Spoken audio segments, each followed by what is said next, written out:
Hey, Steve Mignani here doing the Junkyard Crawl in a private stash in the northeast of the United States. Brought to you in part by High Octane Classics. Thank you guys at High Octane. Now this is something kind of a rare bird now, but used to be police cars were based on full-sized American sedans. This is a 1976 Plymouth Gran Fury police car. Now the first tip-off that it's a cop car is the fact that we have this Unity spotlight right here on the A-pillar. And this basically is controlled by a hand unit inside. This swivels and moves, and you can get a better look at the perpetrators better. Now, of course, the word Unity is seen on the top of this thing right here. Unity Manufacturing, Chicago, USA. Unity was founded in 1918, still around, but they were the final word and one of the first words in police spotlights and lighting equipment. So again, this is a Gran Fury, not to be confused with a Plymouth Fury. This is the C-body, the full-sized. And from 1960 right up to the end in 1978 or 77, these were semi-unitized construction. More on that in a second. But the little brother to the Gran Fury is the Fury. And this is a great book right here by Edwin Sanow and John Bella, a couple of police officers who did one of the definitive books on Chrysler Corporation cop cars, 56 through 78. And in this, we see the difference between a Gran Fury and a Fury. On the right-hand side, here's a couple of Gran Furies. They're large automobiles. And again, these are based on the semi-unitized C-body platform of the 121-inch wheelbase. Meanwhile, the B-body Fury, this puppy right here, is a smaller vehicle with a 117.4-inch wheelbase. Now, both of these could be had with the same basic engines, but if you wanted a full-size police car with lots of room for occupants, officers, donuts, all of it, you wanted the Gran Fury.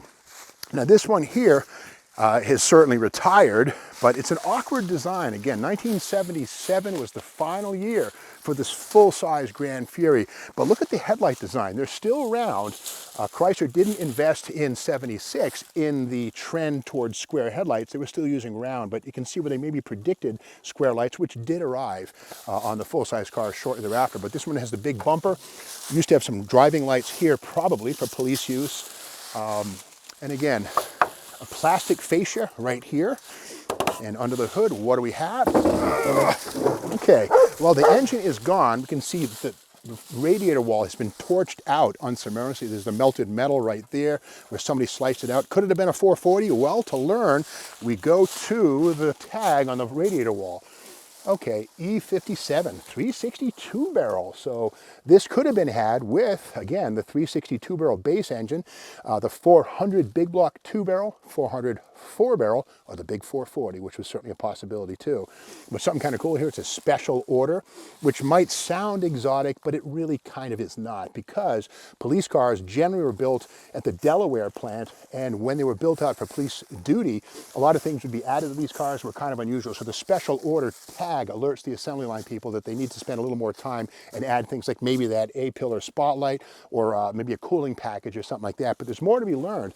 The VIN on this one here does read, starts here, PK41 K6D. PK is the police code. PK 41 is the four-door Gran Fury sedan. The K in the fifth spot is the 362 barrel, 6 is 1976, and D is for Delaware assembly. But Y39 right there, that means special order. Kind of cool, which again is typical on police cars. Now again, we see on this one here, the C-body, which arrived in 1960, the semi-unitized construction, this frame structure right here with the torsion bars going under the firewall, that arrived in 1960 and was largely unchanged. Now it looks like a full-on frame with heavy rails, all this kind of stuff, but again, these go under the floor and end kind of like a Firebird or a Nova from 67 or 68 respectively. So these were not fully unitized cars, but as a police car, this one does have heavy-duty suspension and this massive sway bar right here, which helps to curb body roll. And we can see it's basically falling out of the car. The anchor points are so rusted. When this thing was new, as it rolled out of the Delaware plant, that front anti-roll bar helped it to maintain a flatter roll and resist the roll. The steering box, of course, this is a power steering unit. And this is going to be an automatic vehicle for sure, because there were no more manual transmissions, not even in base models. They were all going to be automatics. No 4-speeds, clearly, not even the 440. Now, it's kind of weird. This one does not have air conditioning.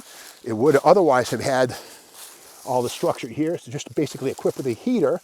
A little unusual for a Gran Fury, but again, as a police unit, often they were ordered to a budget and they were kind of less is more packages. Come down to this side here, you can see here the wheels on this thing. Front disc brakes. This would have had 15-inch wheels. This is I think it's a 14-inch wheel, so somebody along the way, the original 15-inch wheel and police specification tires were lost. But look at the tinware, all the pop rivets and things here, the aluminum siding, the flashing, right? That it was used to cobble this thing to get one last inspection sticker, probably around 1989 or so. Yeah, again. Inside, again, more of this. My gosh, look at that. I mean, you know, ring that sponge. Probably the 20th owner did this stuff right here. But something kind of cool is on the right-hand end of the dashboard, being an air conditioning delete car, that is a block-off plate, that brown thing with that horizontal line. That is the block-off for where the AC vent would blow the cold air out. Well, not if you didn't order the H51 air conditioning. And that's what you got if you didn't. And the funny thing is, if you look at that design, you can see that Plymouth and Dodge and Chrysler predicted that everybody would get air conditioning. And if you didn't, you're the one who got the filler versus the other way around, where the AC cars would have something special. But by 1976, air conditioning on full-size Chryslers was a given, except for Kop cars and fleet cars like this. But again, this is a full-size 121.5-inch wheelbase, C-body based Gran Fury. And again, 1977, the year after this thing was built, would be the final year for the full-size police cars. The B body would replace it, and of course the M body, which was sort of a derivative of the B body, would come along for 1979 and make these massive full-size police cars a thing of the past. Now, if you can look inside the windows on this thing, there are very austere bench seats, and in fact, the fleet cars like this one had unique patterns, whereas a civilian version of the Gran Fury would have more plush interior with a more elaborate pattern on the vinyl and or fabric interior. These things are very utilitarian, rubber floor mats in these things, and again, it's all about duty and service and hosing out whatever mess might be left in the back seat from the criminals you apprehended after a night of drinking and driving or something like that. Put the guy in the back, take him to the station, and whatever happens in the back, you better be able to hose it out quickly. But again, this is a great example of how big American cars used to be made. Now, you got to remember that in 1976, Chrysler Corporation was 2 years away from that $1.4 billion government bailout. They came that close to going bankrupt.